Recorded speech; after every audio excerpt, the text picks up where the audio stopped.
And the list for the fruits or the characters, the characteristics that we have in the human nature, the list is it's endless basically. And it's interesting to know that the human nature is able to justify why it does the wrong. It's able to justify why it does evil. It's able to justify why it gossips.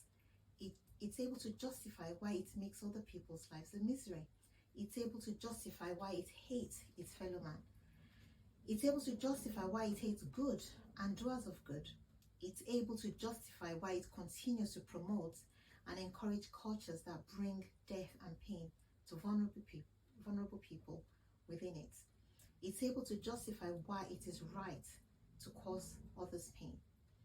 And it's able to justify why he is the reason for the injustice his fellow man or woman is facing. So the human nature is the very reason God sent his son.